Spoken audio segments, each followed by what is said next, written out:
Jadi dalam konteks keadaan yang sudah terjadi ini, saya menghimbau kepada kita, saya pribadi juga keluarga, ridho dengan qada Allah, karena tidak ada pilihan lain. Orang yang tidak ridho kepada qada Allah itu berarti imannya bermasalah. Tetapi dalam hal amal kausalitas, kita akan terus berjuang menuntut siapapun yang terlibat, baik langsung maupun tidak langsung, menyediakan anggaran, menyediakan sarana prasarana yang menyebabkan matinya 6 syuhada ini. Kita akan tuntut sampai ada peradilan terhadap mereka, atau mereka dibukakan hatinya untuk bertobat, mengakui kesalahan, meminta maaf pada keluarga. Ketika keluarga memaafkan, cash close, bayar diat. Ketika keluarga tidak memaafkan, dia disanksi bunuh pun dalam rangka menghapus dosa. Tapi kalau disanksi bunuhnya hanya berdasarkan ham hem hom, tidak bisa menghapus dosanya. Karena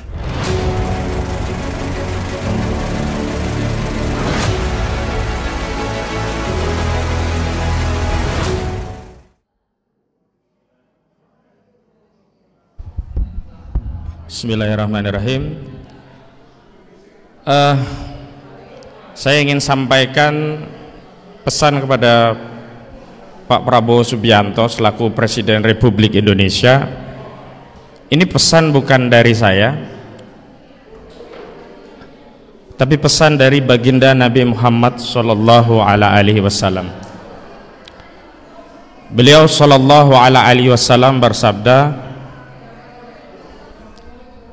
Allahumma, bahkan doa dari Nabi ya, Allahumma man waliya min amril ummati fasaqqa alaih faskuk alaih.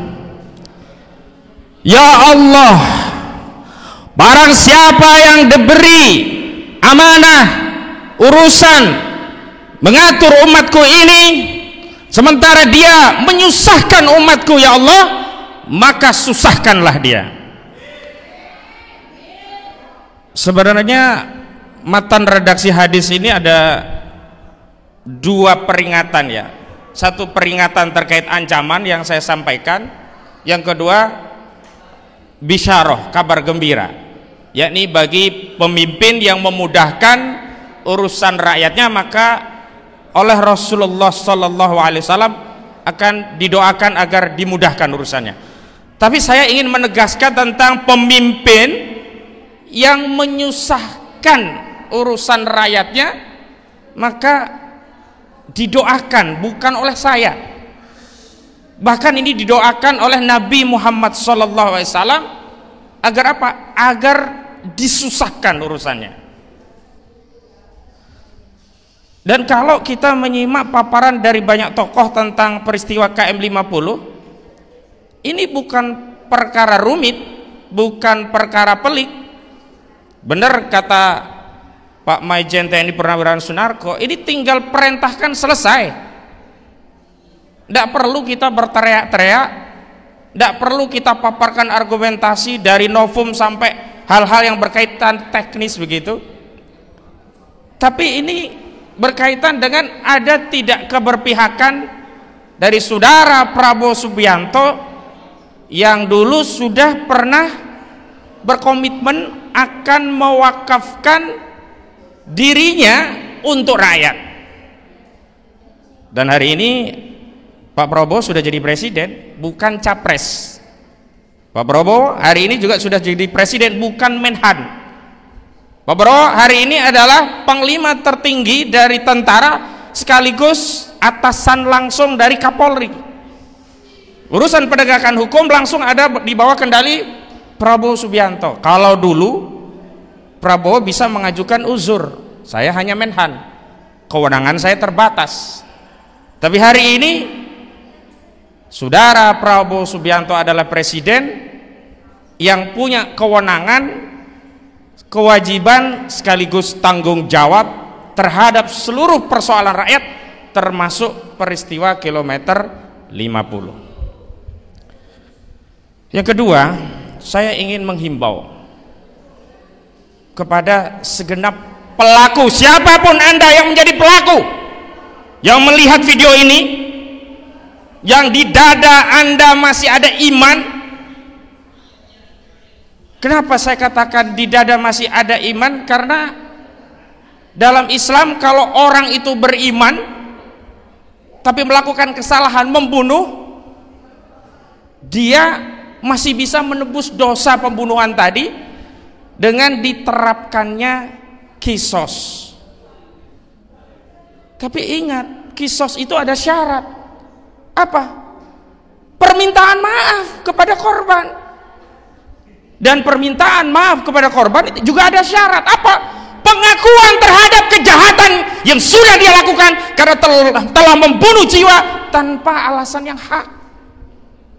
Dalam Islam itu membunuh jiwa tidak semuanya haram.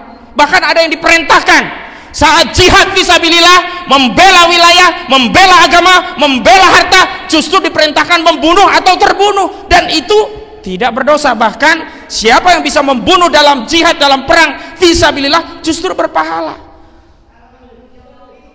Tetapi ketika menghilangkan nyawa satu manusia tanpa alasan yang hak, itu seperti menghilangkan seluruh manusia semuanya. Karena itu saya tidak mungkin bertanya kepada Ustadz Suhada, Ustadz, mau maafin nggak kira-kira orang yang melakukan kekejian itu? Bagaimana mau memaafkan? Sampai detik ini juga tidak ada yang mau mengakui. Ingat, hukum dunia itu nanti sampai akhirat akan diadili ulang. Dan Anda sebagai pelaku, apakah Anda memilih naungan dari penguasa yang zalim hari ini, yang melindungi Anda tidak bisa dipenjara, tidak bisa dituntut oleh hukum, atau memilih naungan dari Allah Subhanahu wa Ta'ala? Dan dalam hukum Islam, sanksi penerapan daripada hudud, kisos diat, takjir, mukhalafah, itu selain menjadi jawabir juga jawajir. Jawabir, penebus dosa bagi orang yang melakukan maksiat. Jawajir, pencegah bagi masyarakat agar tidak melakukan tindakan serupa. Dan syarat agar ya bisa diampuni dari dosa pembunuhan selain taubatan nasuha adalah dia harus mengakui dan diberikan sanksi, yakni dikisos, tentu dengan catatan sepanjang keluarga menghendaki itu. Tetapi bagaimana kalau keluarga ternyata mengisyafi, bisa memaafkan karena ada keinsafan, pengakuan, ya dia bisa lepas dari sanksi itu. Tetapi tetap dia harus membayar diat. Berapa diatnya? 1000 dinar atau 100 unta. Bagaimana kalau yang mau membayar diat ini sudah dimaafkan keluarga, tetapi dia juga kere, pangkat mungkin cuman AKBP, makan untuk keluarga juga susah, dia ditekan oleh atasan untuk menjalankan aksi pembantaian tadi. Bagaimana? Disinilah pentingnya kita memahami Islam secara menyeluruh. Negara yang hadir di sana sebagai pihak yang membayar diat, sehingga tidak ada nyawa yang terbengkalai. Jadi ketika dimaafkan, dia nggak bisa bayar diat, negara yang membayar diat itu kalau konsep syariat Islam ditegakkan. Kalau syariat Islam ditegakkan seperti ini, kira-kira adil atau adil, saudara-saudara?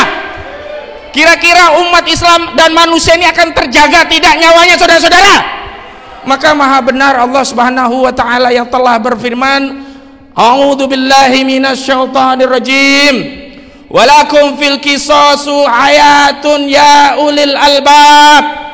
Dan sesungguhnya dalam kisos itu ada jaminan kehidupan bagi orang-orang yang berpikir. Coba, kalau orang semua paham, setiap yang membunuh pasti akan dihukum dengan dibunuh, kira-kira berani nggak dia membunuh? Pasti dia tidak berani dan akan terjaga nyawa manusia. Tapi hari ini ketika nyawa dianggap murah, ketika pembantaian itu tidak ada pertanggungjawaban, orang gampang saja mengatakan, sini 3 miliar saya bantai dia, paling saya masuk penjara 1 hari. Bahkan saya bisa mendesain tidak masuk penjara dengan alasan overmah, misalnya dengan alasan pembelaan terpaksa, ndutwer. Dan ini yang terjadi pada kasus kilometer 50. Bagaimana mungkin pembantai yang begitu sadis dengan korban 6 anak bangsa, kemudian majelis hakim di Pengadilan Negeri Jakarta Selatan bisa memutus onslah dengan dalih pembelaan terpaksa karena tugas dari jabatan sebagai aparat negara. Luar biasa. Jadi Ustaz Syuhada dan seluruh korban, keluarga korban syuhada KM 50, jangan pernah menganggap ini kesedihan sendiri. Ini kesedihan kita semua. Ini tanggung jawab kita semuanya. Ini adalah bagian dari upaya kita untuk terus memperjuangkan, dan Masya Allah sampai hari ini ada acara ini menunjukkan 6 syuhada ini tidak pernah mati, selalu hidup, selalu mengirimkan pahala jariah, selalu mendapat kiriman doa. Tadi sudah dipimpin mendapat pahala dari surah Al-Fatihah. Jadi dalam konteks keadaan yang sudah terjadi ini, saya mengimbau kepada kita, saya pribadi juga keluarga, ridho dengan qada Allah, karena tidak ada pilihan lain. Orang yang tidak ridho kepada qada Allah itu berarti imannya bermasalah. Tetapi dalam hal amal kausalitas, kita akan terus berjuang menuntut siapapun yang terlibat, baik langsung maupun tidak langsung, menyediakan anggaran, menyediakan sarana prasarana yang menyebabkan matinya 6 syuhada ini. Kita akan tuntut sampai ada peradilan terhadap mereka, atau mereka dibukakan hatinya untuk bertobat, mengakui kesalahan, meminta maaf pada keluarga. Ketika keluarga memaafkan, cash close, bayar diat. Ketika keluarga tidak memaafkan, dia disanksi bunuh pun dalam rangka menghapus dosa. Tapi kalau disanksi bunuhnya hanya berdasarkan ham hem hom, tidak bisa menghapus dosanya, karena tidak ada ketaatan pada penerapan hukum Allah Subhanahu wa Ta'ala. Dan kita dari peristiwa KM 50 ini kita jadi tahu hak asasi manusia itu kan akhirnya apa ya, hipokrit, hanya diterapkan kalau korbannya bukan dari kalangan umat Islam. Tergores sedikit saja semua media bicara tentang hak asasi manusia, tetapi ketika korbannya adalah umat Islam, bungkam. Dan ini makin jelas di mata kita, sesuatu yang sangat tegas bisa ditunjuk dengan jari kita, bahwa HAM dalam kasus KM 50 hanya main-main. Terakhir dari saya kepada kita semua, jangan pernah berputus asa dari rahmat Allah. Ada kisah menarik dalam surah Yusuf, ketika anak-anak dari Yakub ini mulai kepayahan mencari saudaranya yang hilang, lalu dikatakan oleh Yakub kepada anak-anaknya, janganlah berputus asa, sesungguhnya hanya orang-orang kafir yang berputus asa dari rahmat Allah. Kenapa demikian? Karena memang nanti di akhirat yang paling berputus asa itu adalah orang-orang yang kafir. Tidak ada kesempatan pulang ke dunia, tidak ada ampunan untuk pindah ke surga. Sementara orang yang beriman walaupun bermaksiat masih ada asa, masih ada harapan. Setelah dosanya dibakar di neraka, dia akan diampuni dan dipindahkan ke surga. Nah, perspektif akidah ini yang tidak boleh lepas dalam perjuangan ini, agar apa? Selain kita berharap hasil, kita juga mendapatkan pahala dan ridho dari Allah Subhanahu wa Ta'ala. Dan sekali lagi kepada Prabowo Subianto, saya tegaskan dari hadis riwayat Imam Muslim tadi, Pak. Jadi Rasulullah bukan hanya mendoakan kesulitan bagi pemimpin yang menyulitkan urusan rakyatnya, urusan KM 50 ini, tetapi juga Rasulullah mendoakan kemudahan bagi yang memudahkan urusan rakyatnya. Karena itu Pak Prabowo, mudahkan urusan keluarga kilometer 50 untuk menuntut keadilan, untuk menegakkan hukum, untuk bisa meminta pertanggungjawaban terhadap siapapun yang terlibat dalam pembantaian KM 50. Billahi taufik wal hidayah wal afu minkum. Wassalamualaikum warahmatullahi wabarakatuh. Takbir.